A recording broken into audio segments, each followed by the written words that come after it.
everybody. Welcome. This is, what is this, our 46th happy hour? Thank you so much. No, 47th.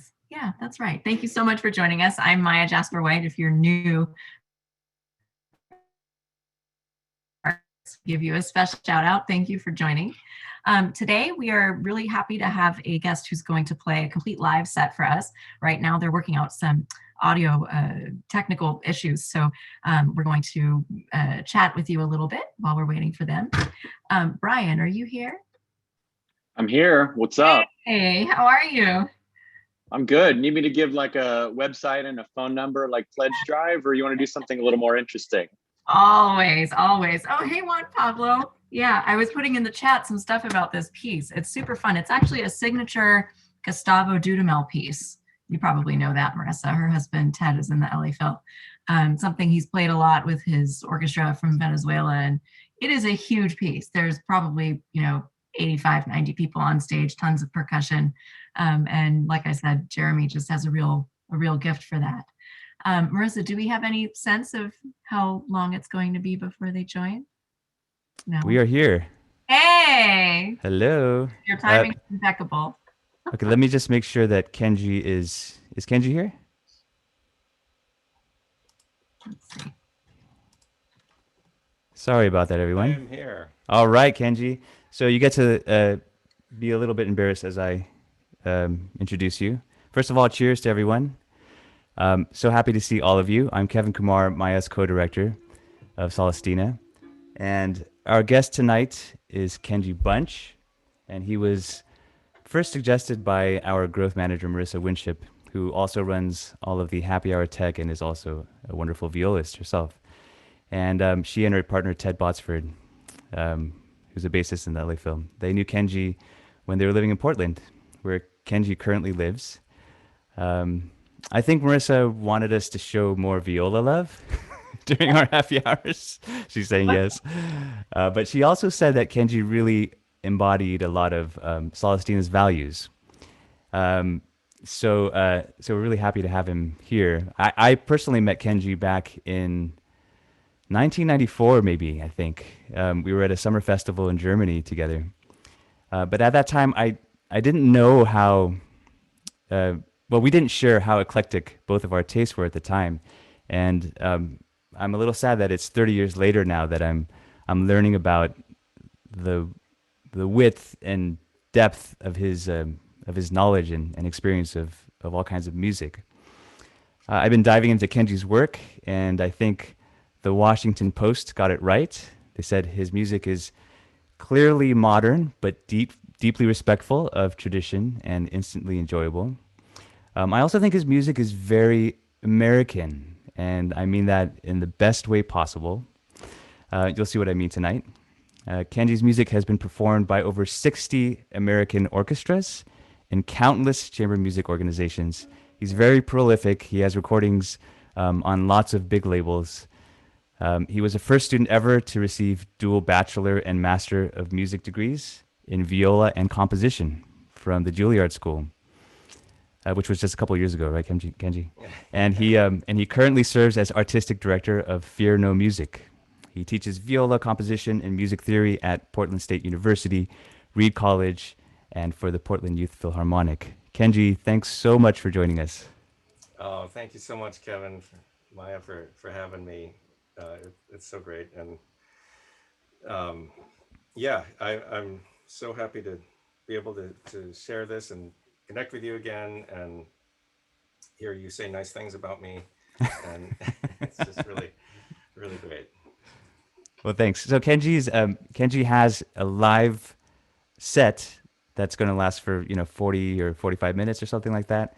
And so Kenji, we'll just let you take it away from here. We'll mute ourselves. Okay. Yeah, I'll just go until I fall apart, or we'll see what happens. I'm going to play, and then I'll do more talking. All right.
Yeah.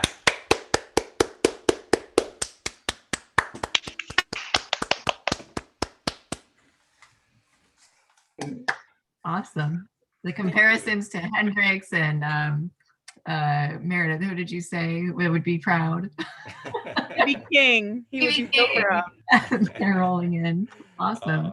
Thank you. That was a piece I wrote back, gosh, a long time ago, called Étouffée.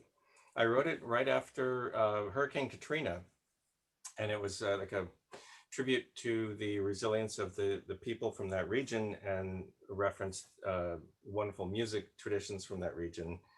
I did a cross tuning. I changed the tuning of my strings to an open major chord and played it like a slide guitar, basically. So Awesome. Some people noticed that. That's cool. cool, yeah.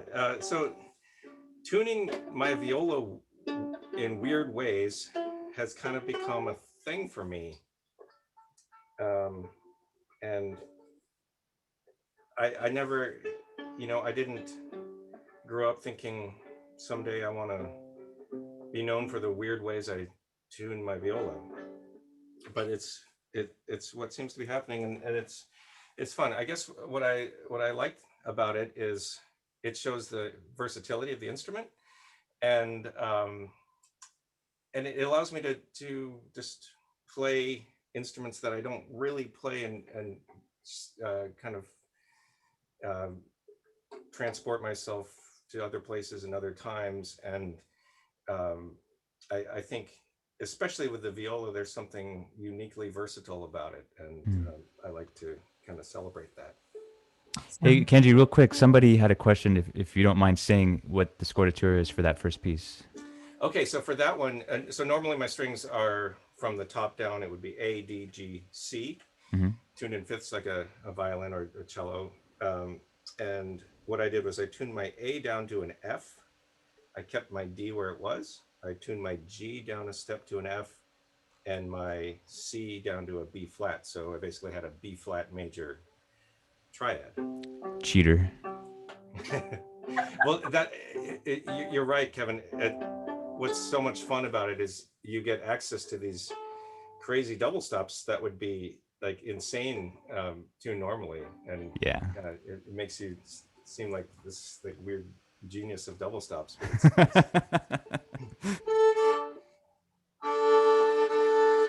So I promise I won't be retuning the whole night. I'm gonna behave. I'm gonna play a whole bunch of things in normal tuning right now, just to show that I can still do that.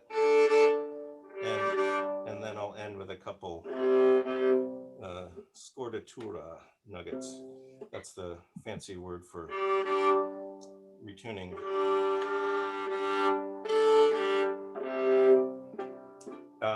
Incidentally, the pieces that got me really interested in retuning were by Bach and Mozart. The Bach Fifth Cello Suite, he tunes the G down, the A down to a G, and totally changes the character of the instruments. It's a really cool sound.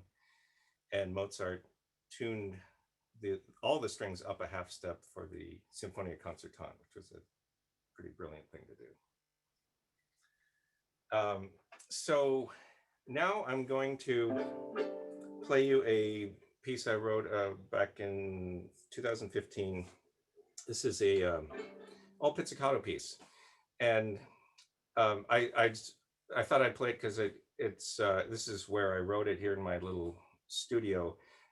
So I'm not at home. I'm in the backyard here in Portland. We are very lucky to live in kind of this forested area, and we were able to build this small structure here where I do my work. And I have, like Kevin, I have small kids. Well, they're not so small anymore, but I have kids. And these days I get my best work done super early in the morning. And what I love to do is to be working at my desk and then see the sun come up. And so once I wrote a little piece about that called Daybreak. And it's just kind of a celebration of greeting the new day and the untold promises therein. So this is Daybreak. I'm going to put this down and play.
It's beautiful.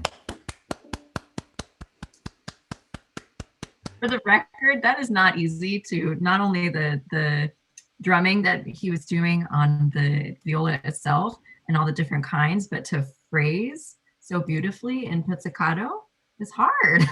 Aw. No, it was like he was playing 3 different instruments at the same time. Exactly. Yeah. Yeah. Kevin, can I ask my question about that one? Oh, Yes, sorry. please. Totally Yeah, go for it. So a couple of us were curious. First of all, you're so awesome. This is such a treat. So This is Meredith, our resident violist, just so you know. Hey. Oh, hi. So cool. So a couple of us were curious about your choice to that last one, regular style versus guitar style, and if you tried it guitar style, and you know what your thoughts are about something like that for an all pits piece. You know, I love playing guitar style strumming. And I have another Pitts piece that I do that way.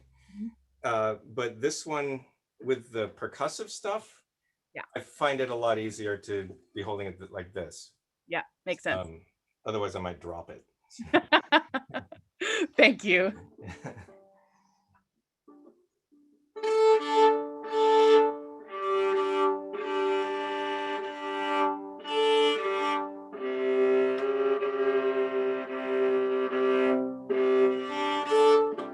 But yeah, with most of these, I came up with them when I was supposed to be doing something else, and I think that's probably a pretty common thing among composers, or at least composer performers. You know, if I'm sitting in a rehearsal or practicing, or I'm supposed to be practicing something else, I'll just like start noodling and then think, oh, that'd be cool to do that. So that's sort of the genesis of these. The next thing I'd like to play, I wrote around the same time. And okay, so the thing is, my daughter's turning 9 on Friday. And that, you know, wow, that flew by. And when she was a little, like 3-4-year-old, I wrote this piece. I have a son who's 6, and he was just a baby. They were playing in a little park nearby. This is some sand, and she had sand in her hand, and it was sort of like going through the her fingers, and she said, "Look, Daddy, sandcastle hands." And something about that image and this like unintended metaphor. Maybe she meant it as a metaphor for how time just flies by, and we you know, grasp at these moments of beauty. So I wrote this piece for my kids. It's called Sandcastle Hands.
Thank you.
Yeah, so that was Sandcastle Hands.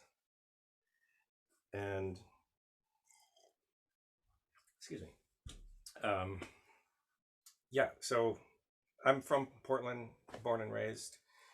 Lived in New York for 20 some years. Met my wife there, and came back here to raise our family and be closer to our parents. And one interesting thing, so this next piece, I wrote this after a really powerful experience I had. I was in Sun Valley, Idaho, doing some stuff at the festival there, and on my way home, I drove there. It's a good drive from here. And on my way home, I was told that just about an hour out of the way, I could get to the site of the former Minidoka Relocation Center, one of the concentration camps that were set up for Japanese Americans. And I went there by myself early in the morning on my way home. And wow, it's an incredibly powerful place to visit. And it's actually, they've done a wonderful job of kind of preserving it and telling the story of that place and places like it. So as a Japanese American, it was not lost on me that had I been around 70 years earlier, I'd be raising my family there. So that had a big effect on me, and I wrote a short work that I'm going to play now called Minidoka. Unfortunately, with this piece, there keeps kind of being relevant. It keeps having this relevance. A couple of years ago with the family separations on the border with Mexico, and I haven't played it in a little bit now, and just picking it up to play it tonight, it makes me think about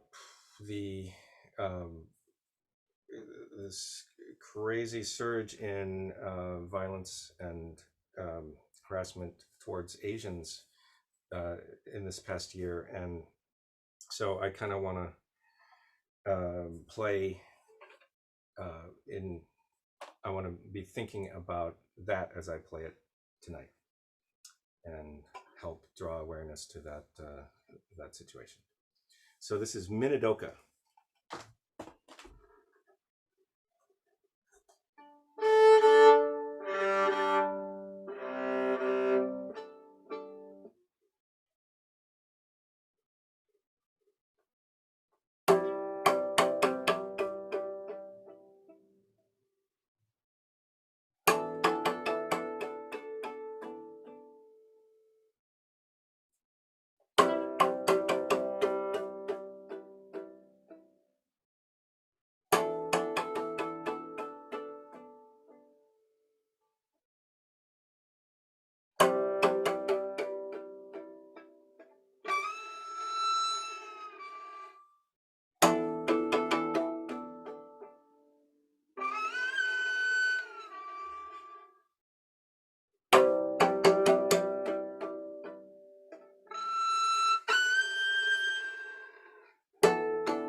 Beautiful. Thank you.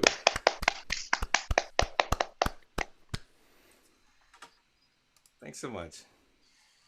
So yeah, that was Minidoka.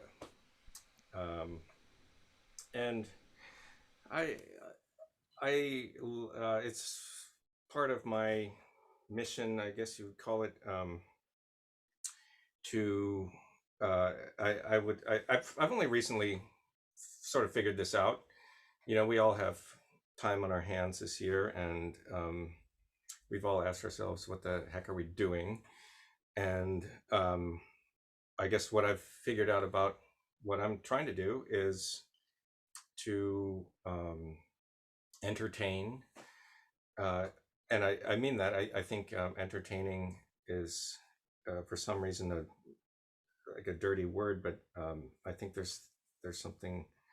I see it as a service I can provide, and you know, that's worth something. I try to inspire. I do a lot of work in education with young musicians, and I'm really committed to that work. And lastly, I feel like maybe I can help people heal, and I can use my music to help heal trauma. So that Minidoka is one of those pieces where I'm kind of trying to do that. Another one that I wrote this summer during, you know, all the stuff going on. I didn't write this. I wrote an arrangement of the protest song "We Shall Overcome," based on the hymn by Charles Albert. I never get this right. Charles Albert Tindley, and I think it's important to say his name, because we usually just say this is a traditional song, but there's a person who wrote this. So this is just my solo arrangement of it, and I've been playing this. I've been distributing the music to people who to encourage donations to social justice organizations. I don't sell the music. I just give it out if people donate stuff. Here it is. Here's my We Shall Overcome.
Beautiful.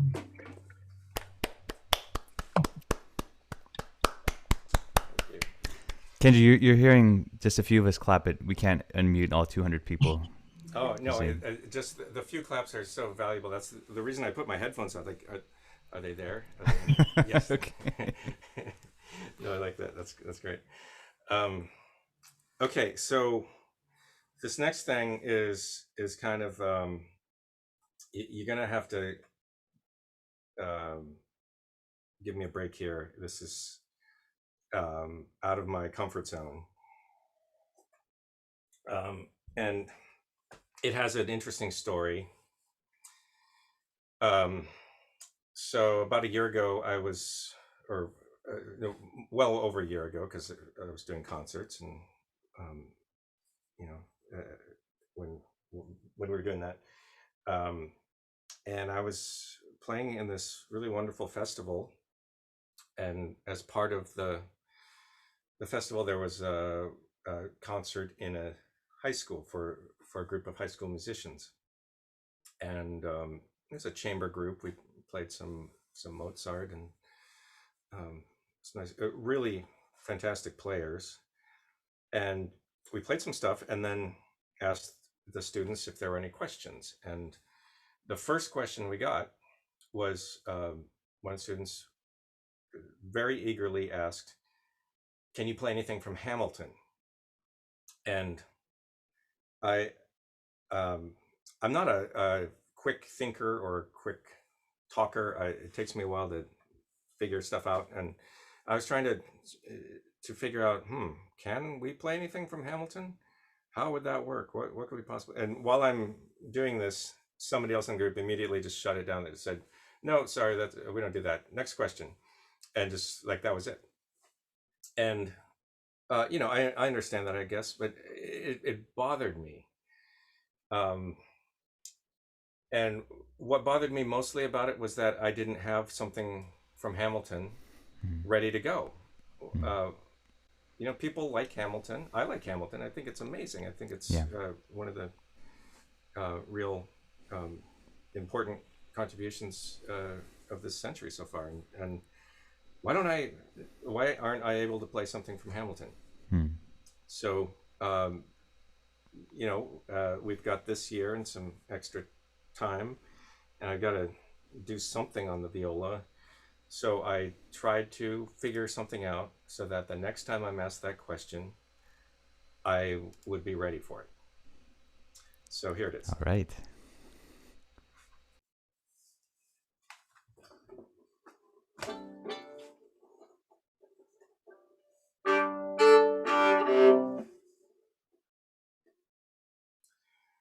I am not throwing away my shot. I am not throwing away my shot. Hey, I'm just like my country. I'm young, scrappy, and hungry, and I'm not throwing away my shot. I'm gonna get a scholarship to King's College. Probably shouldn't brag, but dag, I amaze and astonish. Problem is, I got a lot of brains, but no polish. Gotta holler just to be heard. With every word I drop knowledge, I'm a diamond in the rough. Shining piece of gold, trying to reach my goal. My power speech, unimpeachable. Only 19, but my mind is older. New York City streets get colder. I shoulder every burden, every disadvantage. I've learned to manage. I don't have a gun to brandish. I walk these streets famished. Plan is to fan this spark into a flame. Dang, it's getting dark, so let me spell out the name. I am the A-L-E-X-A-N-D-E-R. We are meant to be a colony that runs independently. Meanwhile, Britain keeps on us endlessly. Essentially, they tax us relentlessly. King George turns around and runs a spending spree. He ain't ever gonna set his descendants free. So there will be a revolution in a century. Enter me.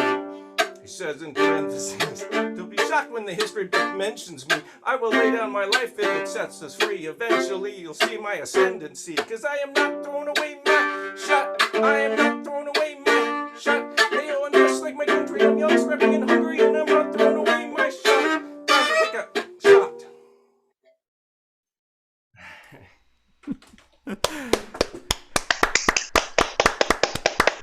Yeah, Kenji.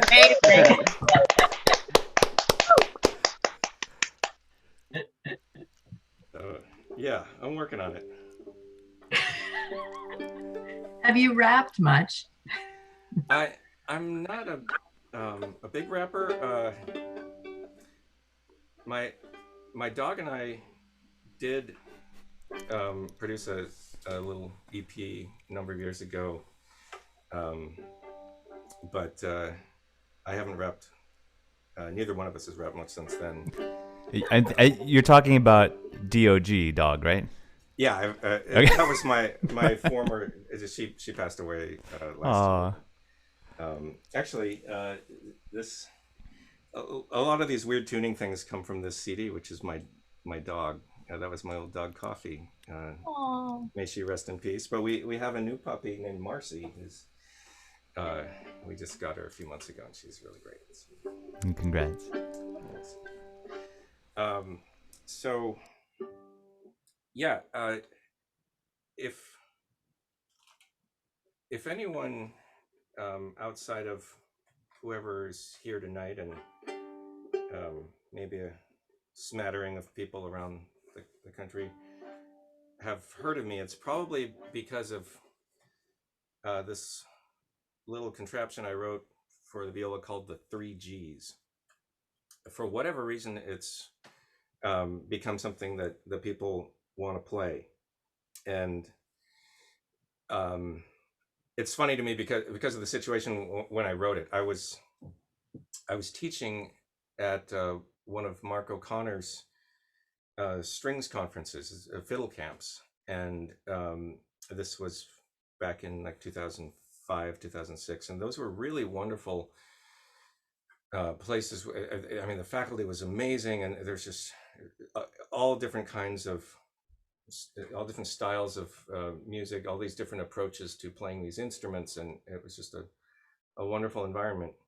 And the best thing about it was every night there'd be a faculty recital, and these just incredible faculty teachers would play these things for hours, and it was just so great. And then I was signed up for one of these. I'm like, what am I going to do on the viola? Like, how can I do something close to as cool as all these people?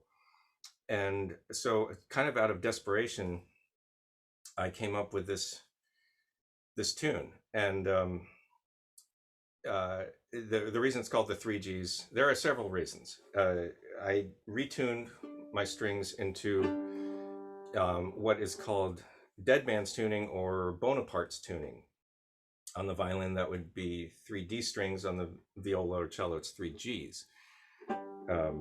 So the little known fact about the title is that I also found it amusing that at the time I wrote it, I had this crazy sinus infection that felt like 3 Gs of gravitational force coming down on my face. And I also owed my landlady $3,000. So it was a weird situation. But so I wrote the 3 Gs, and it's kind of a tribute to old fiddling music, not in the way it sounds. It doesn't really sound like that, but I love the idea of like a party or barn dance or something where all these people are having fun and dancing, and the only music is just one person playing a fiddle or some kind of box of wood. And I was sort of imagining a kind of updated musical style, but some situation where I'm playing dance music on by myself on this instrument. So this is what I came up with. This is called the 3 Gs.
Awesome.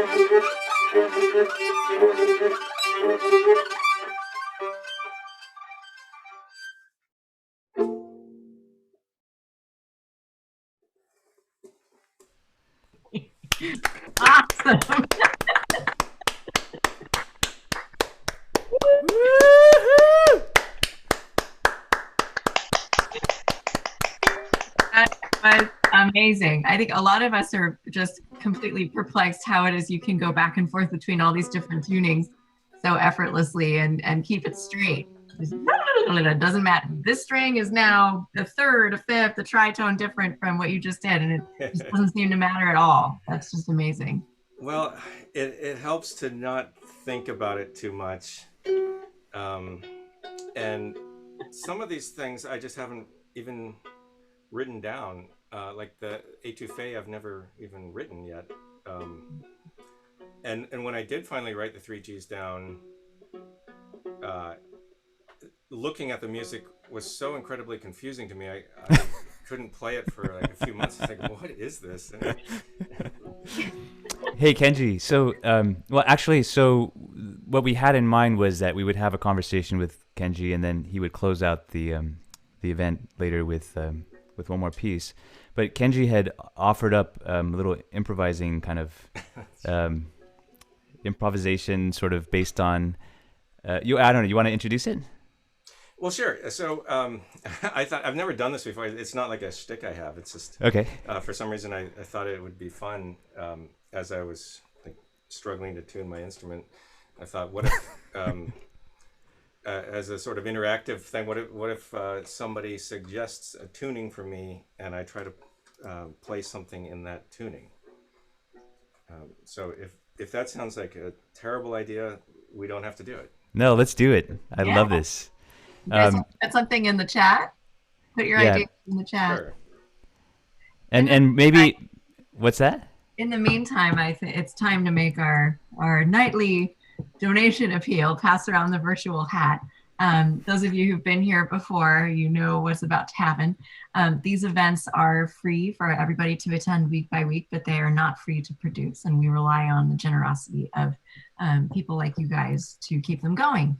So if you find this kind of thing valuable and you want to see more like them happen, you can help by making a donation. The link will be in our chat box right away. And please know that your donations also support our 3 times a week private virtual bedside concerts for patients in UCLA's intensive care unit and full scholarships for all of our young artists this year. Young composers, 7 of them, whose works you will be enjoying in June when they get their premieres. Kenji, we have some suggestions, and I'll just read them what we have from now, and you can choose one. So the first one is DGDG. The next one is BACH. The next one is AG sharp, AG sharp. Oh, Wow. That's from Toby Apple. I like J. Holton. That's from Toby Apple. And then there's Tritones. Did you see that one? yeah, that was what I was going to suggest. Then there's a nice minor 7th chord. Oh, cool. And then there's B F sharp B E. And then Ooh. let's see. Yeah, all tritones. B flat F D A. Sawmill tuning, which sounds dangerous. And then there's C G C sharp G sharp. D S C H. Nice. A. Okay, so then there's B flat F E flat G. And then chromatic. So let's stop there because he's Wow. only going to do this. Yeah. Well, you mentioned that Toby Apple is on here. That blows my mind. I'm glad I didn't know that sooner. No, Toby was my teacher for 6 years at Juilliard, and I wouldn't be doing any of this if it wasn't for him. I'd have a much better job. I know. It's his fault. Yeah. No, I would never. I don't think I would have been. Uh, I would have been led to composing and using the instrument creatively, and um, he just let me be myself, find myself, and think for myself. And Mhm. you know, what a gift from a teacher. And so I do everything to try to honor him, or at least not embarrass him too greatly. Well, he says he wrote in the chat, "My favorite student of all time and the best guy ever." Ah, well, that's awfully nice. So A G sharp, A G sharp. You're gonna do it. All right. Wow. I need a piano. And that was Toby's suggestion, wasn't it? Yeah.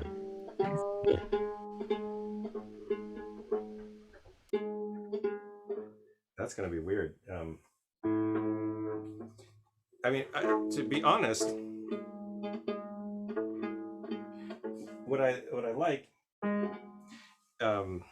is sometimes when if you've got something really dissonant, you can feel it under your chin. It's like your whole the sound waves conflicting.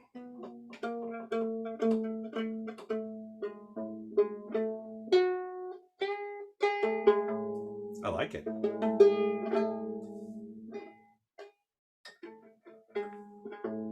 I don't know if you have a favorite interval, Kevin, but I've always liked mine major sevenths.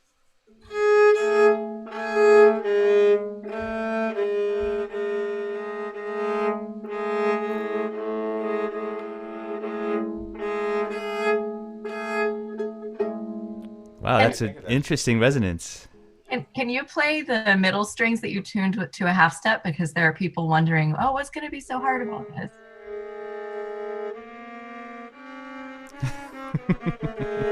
Yeah, that's wild. But you know, you start to figure out what intervals become easier.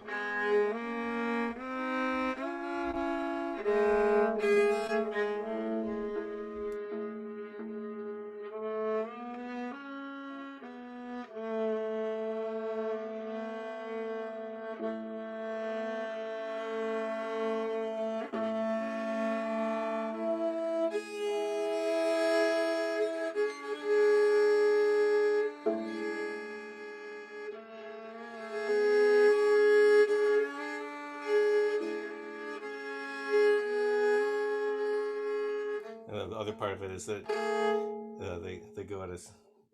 You know, our strings have a memory of where they want to be, and they keep trying to get back up to where they are. Yeah.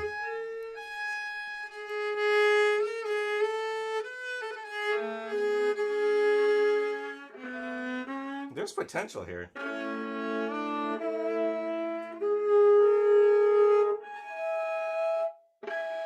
That's cool.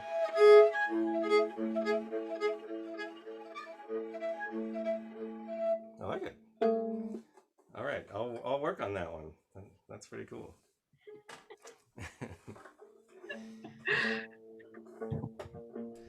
I could start a service of writing custom scordatura ditties for like birthdays or something. Nice. Well, would you like to try another one, or are we ready to move on to questions from the audience? You know, I think my bill is going to explode if I do. Fair enough. Fair enough. Okay. So, Natalie McNair, I'll give you a second to unmute yourself. She has some questions about your beginnings. Yeah. I'm curious where, or not where, but which instrument you started with, which instrument that you then progressed to, and also your styles. Did you start with classical or did you start with a different style? Yeah, I started with classical piano and violin when I was 4 or 5. And I switched to the viola as my main focus when I was 13. and I still sort of played violin and piano until maybe, later on in high school, I was really getting serious about the viola, and then that's what I went to college to study. And it's funny when you go to a conservatory, you're there for a really specific thing, and you sort of forget about anything else that you might do. And so while I was there, I wouldn't even say I played the violin or the piano, because in civilian conversation, I probably play piano. I took 10 years of lessons. I should be able to do something on it. And but I didn't play piano when I was at music school. But then after school, I went back to the fiddle. I played fiddle in a bluegrass band for many years, and more recently, I've been enjoying playing other kinds of violin, classical violin, and I don't know if anyone else is enjoying me doing that, but it's been a lot of fun. But viola is still my main focus. I also want to let you know, I have synesthesia, and my synesthesia is seeing the colors of sound. Yeah. And I've always been fascinated with trying to paint something, and I'd love to. I have to go buy all your albums now so I could try to figure out if there's one I could paint. Hey, that sounds great. Thank you so much. Oh, thank you. Nora Duckert, if you are ready to unmute yourself, please go ahead. Hi. Kenji, I was super curious because you are not constantly necessarily, but you retune your instrument often. Have you ever considered installing precision pegs into your viola, or is that something that's like a super no-go for you? Just curious. I've thought of it. Maybe I'm still thinking of it. I don't know. My understanding of that is it's not really a reversible process once you do it. So maybe I've been a little shy about taking that plunge, but what I really want is for somebody to invent for me an extension, the way bass players have that extension. That would be so cool. So I don't have to, I don't know, that would be cool. Ideally, it'd be nice to have more than one viola. And like if you see fiddlers, I don't know if anyone knows the fiddler Bruce Molsky. He's like one of my favorite fiddlers, and just a real great guy. When he plays, he'll have a couple, like 3 fiddles on stage with them and just grab them. It would also be nice to have a viola tech. So I just hand the viola, and that person tunes it and then hands it back to me with a tuned viola, and I'm just ready to go. So maybe I can train up the kids on that. You can do that for me. Awesome. Audrey Knight, if you are ready to unmute yourself, please go ahead. Hi, I'm not a musician, so I don't have the vocabulary, but I was just curious, all of your pieces, I love them so much, and they don't sound perfectly rehearsed. They sound very conversational, like you're kind of composing it on the spot. And I'm just wondering if that's your technique, or if that's actually part of the composition that you wrote into it to make it sound that way. Well, thank you. I appreciate that. I think with the music that I write for myself on the viola, that's an accurate description of how I get them written. It's kind of an exploration on the instrument, and usually I'll just sort of play some stuff and not write anything down, and then the next time I come back to it, if I remember what I played before, I'll figure that must have been worth something, and I'll sort of expand on that. And then I think of it as sort of telling a story. Like you just try to piece it together in a way that makes sense, and limit the amount of material. One thing about the retune pieces is once you're in that box of some weird tuning, there's not a whole lot of stuff you can do differently. So I'm approaching them kind of like fiddle tunes, where there's like an A and a B section, but not a lot of contrasting material. I do write like larger ensemble works and more, I guess you would say, formalized structures of work. But when it's just me, this is a fun way to do it. Awesome. Let's see. Ben Shirley. Hi. Thanks for joining us today. Would you like to ask your question? Go ahead and unmute yourself. Good Lord, Kenji, thank you so much for this evening, and from the get-go for Etouffee, it just I heard the Appalachian music influences, and it's like, yeah, just wow, thanks, man. It was just Thank who you. are some of your influences in that genre of music? And thanks again for this evening. Thank you. Well, Bruce is an influence for sure. Bruce Molsky, who I mentioned. Daryl Anger has been a mentor in this style as well. And sometimes I like to think as an aspirational sort of goal I'd like to try to be like an Edgar Meyer of the viola, somebody who's literate in the classical techniques and traditions, but flexible enough to incorporate some other kinds of playing, and trying to maybe suggest some different approaches to an instrument that isn't usually thought of as a solo virtuosic kind of instrument. So that and every violist is sort of trying to every violist composer, I guess I would say, at least I think about this. I think about trying to contribute stuff to the repertoire, like Paul Hindemith did. He wrote so much music for us, and that would be a nice thing to say that I did. Hey, Kenji, when we had our pre-meeting, we kind of talked about, we talked a little bit about,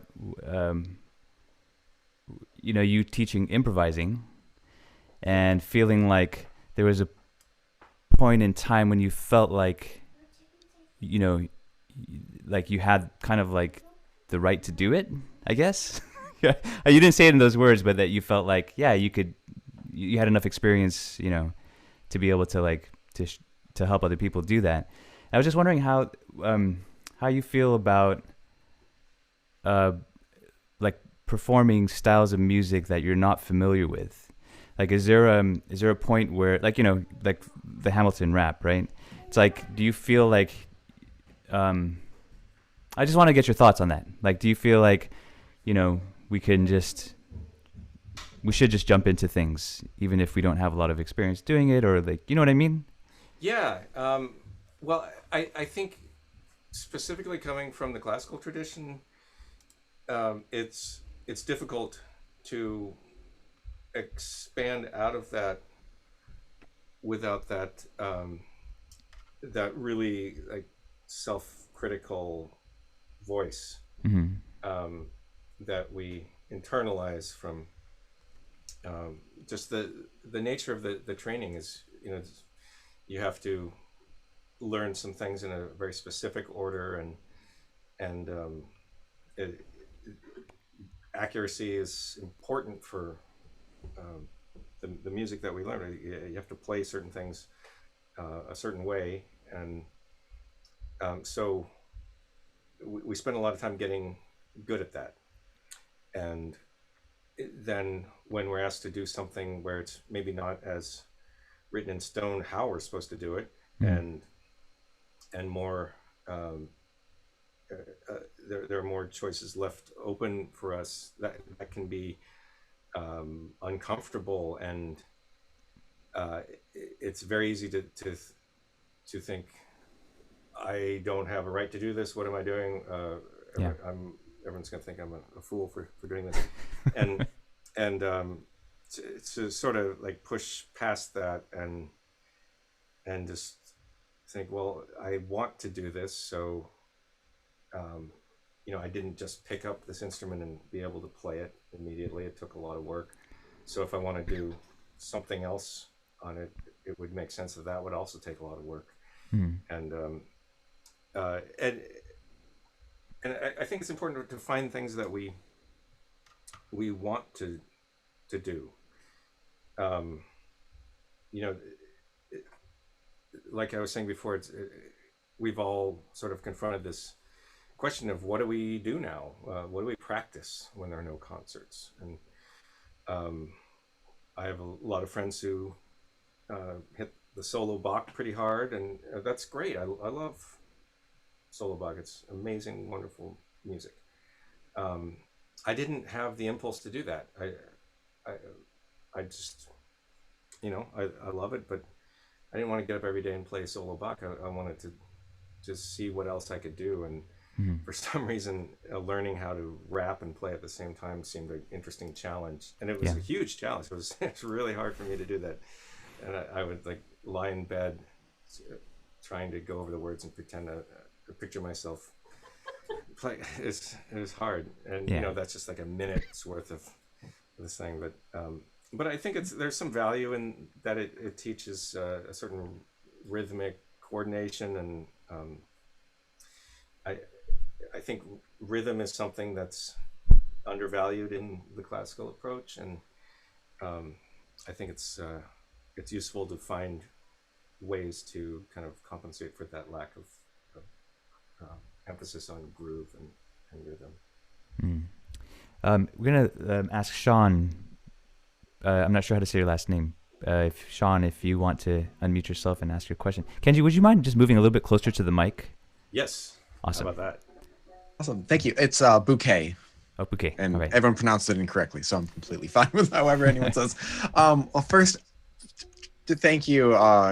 We ended up we've spoken on like Facebook, and you shared a version. I think. Your name. Thank you so much. Hey, you shared Until Next Time, a version that I played. I appreciate it. And also real quick, I have some nilling the precision pegs in my viola, and they're really not intrusive. They can like be replaced super easily, but they've been really wonderful with the tuning of some of the things. Oh, okay.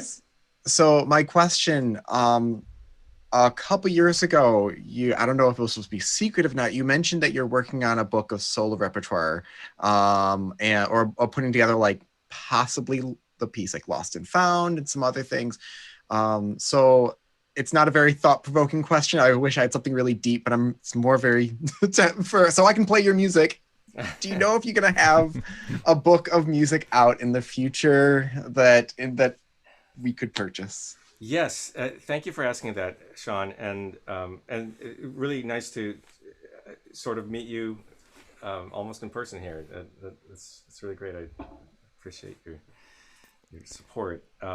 We have a lot of violists in the chat saying that they would love this too. So I hope the answer is yes. Well, you know, I've been threatening to publish this book for years now, and I really do intend to do it. I meant for it to come out this past fall, and it's just gotten. But I promise the viola book of the complete solo works of Kenji Bunch will be available soon. Like I said, part of what's slowing it down is, well, first of all, anything I write for myself is complicated because I end up not really playing what I've written, and then I don't go back and edit the music, and so it sort of gets confusing. And then if there's the retuning, it's so confusing to notate the scordatura music because it's transposed, and it's just a time-consuming thing. And I always want to do it, but then I have this like backlog of music that I need to publish, while I'm also trying to compose new stuff that is due or overdue. And so when the kids are in college, basically. Yeah, no, I'm gonna get to it. A colleague of mine has a wonderful expression. Sometimes you just have to shoot the alligator closest to the boat, and that's how I feel a lot of my life is, Yeah. trying to get by. It's a great metaphor. Did we lose Maya? I have a question for you about, whoops, did you? Oh, sorry. Hello? You're good. Hi. Yeah? No? Okay, good. Hi. I'm wondering about, what you described about not being one of those guys who just wants to play Bach every day and being a composer and a performer. Can you talk to us a bit about your experience with programming your music? I know you have your own series. Just the gatekeepers of the kind of programming world. What's your experience been with that? Yeah, well, that's something I've really reckoned with a lot recently. I mean, I think any of us who are programming concerts have, as we have this discussion about equity and diversity in our programming. And with our group Freedom Music this season, we programmed an entire season of music by Black composers. And it was what was really kind of interesting about it was how easy it was to do that.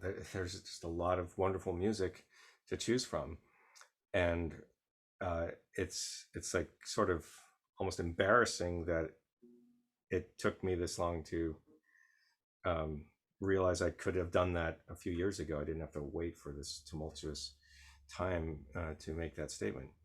So it does make me realize how it's a responsibility as someone programming work to not take the easy way, to not be lazy about it, and also to not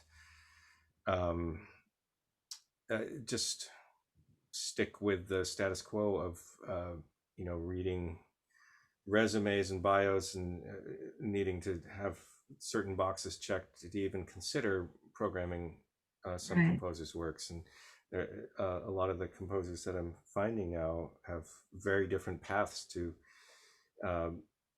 where they are now, and I think it's an interesting time to be a composer because I see that changing, where you don't have to have this specific path and list of accomplishments in order to even be considered for some opportunities.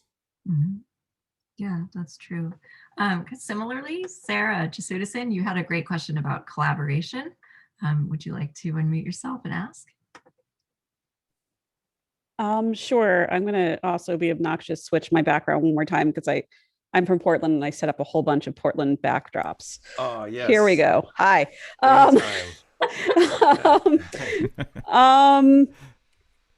Who do you still dream about collaborating with? Because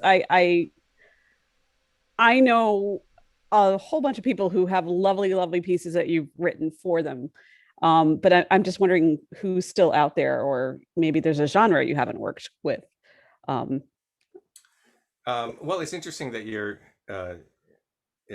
standing in front of Damian Lillard, who is, in addition to being the amazing leader of the Blazers, he's actually a musician. He's a pretty accomplished hip hop musician, and one collaboration I'm looking forward to is a friend of mine is producing a hip hop album, and I'm gonna lay down some grooves.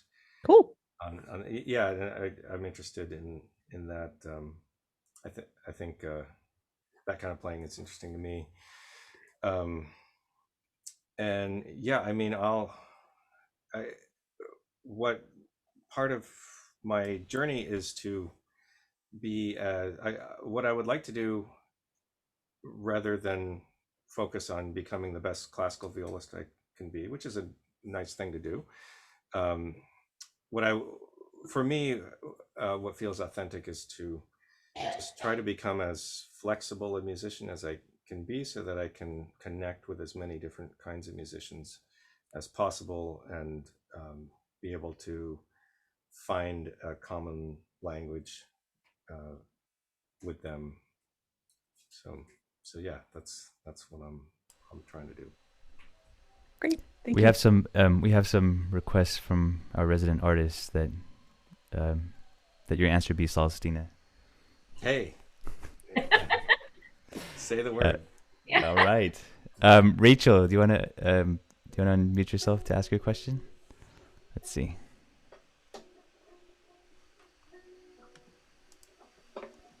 There we go. All right. Thank you for the opportunity. So, just to give you some background, Kenji, I have no experience with strings whatsoever. You're talking to somebody that played piano and flute from age 5 to 18, and that's like about it. So I apologize in advance if these questions seem a little ridiculous. Not at all. My first question is, have you had any students that have come back to thank you later for the inspiration that you've given them to move on with their own experience? That's a good question. I must have. There must be somebody out there who. No, it's so rewarding to see some of my former students, just see what they accomplish, whether or not it's in music. I had the opportunity to teach at the Juilliard Pre-College for 12 years, and some of those, I mean, my former students are now doctors and scientists and just doing these incredible comedian. There's so many great things to see, and whether or not my work with them had any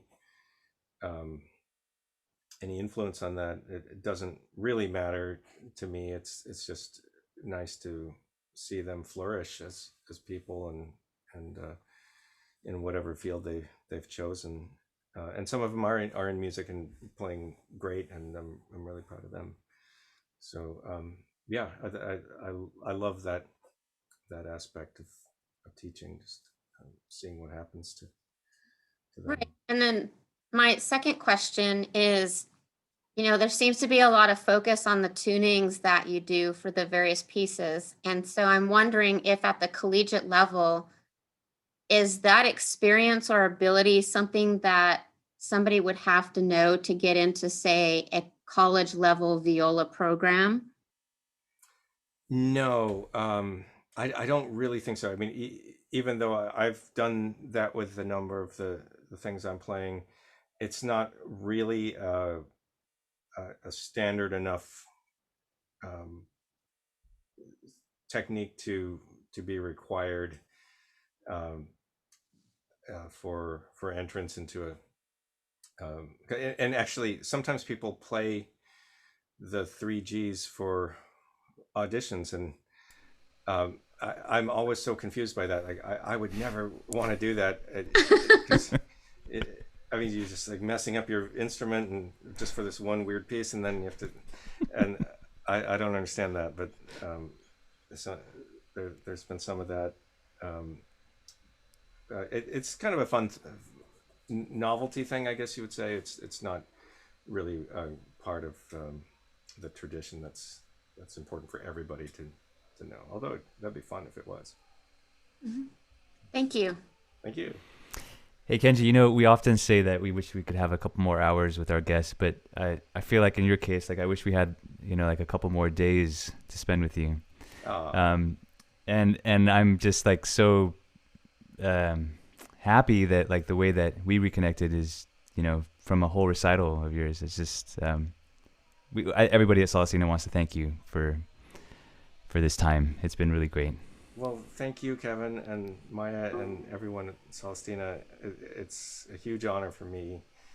And I mean, gee, I look at your lineup, like Hilary Hahn next. Wow, that's Alan Menken. That's amazing. Speaking of students, Isabel Hagen was a student of mine. I was gonna ask you because you mentioned comedians. So Yeah. that's awesome. Will you come and watch that one? Absolutely. I love Isabel. She's wonderful, and I worked with her for many years. So just for our audience, Isabel Hagen, is that how you say her last name? Hagen. Hagen. Okay. She's a violist and a comedian. She's going to be in a couple of weeks our guest. Yeah. And she was, I think, right before COVID hit, she was on Jimmy Fallon, like doing a set. She's got some stuff online, so we're really looking forward to that one. Yeah, that'll be so much fun. Yeah. Okay, so can you, if you're still up for it, would you mind closing the set out with another piece? Yeah. All right. This is an appropriate way to close it out. It's a piece I wrote called Until Next Time. And I wrote it in the style of a sort of an old Scottish air with a middle section that's like kind of looser and open to some improvisation. And it's been one of those pieces that I when I wrote it, I didn't have anything really specific in mind that I was thinking about other than just writing the piece. But people are constantly asking what was my inspiration for this. And it's been strangely fitting for a few situations. The first time I played it was my very last day in New York City. The reason I stayed there was for this concert as part of the American Composers Orchestra gala, and I played Until Next Time, which was emotional, as you know, I'm leaving New York after all those years, and I've played it at memorial services, and then strangely this year, it again felt appropriate to play it and sort of think about it until the next time we're all together in the same room. Yeah. So that's kind of the story with this piece. Okay.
Standing O, Kenji. Thank you again so much. It's been like a magical evening. You All right. do this. I really appreciate it. And thanks everyone for attending. And we will. Oh, sorry, Kenji. No, were I you was saying just going to something? say thank you, everybody, for listening. It's a lot of Viola. I think you make us forget that is forget the instrument. Like you have this magic power. Are you, Kevin? No, thanks so much, and thank you everyone for attending, and we hope to see you soon. All right, good night. Thanks again, Kenji.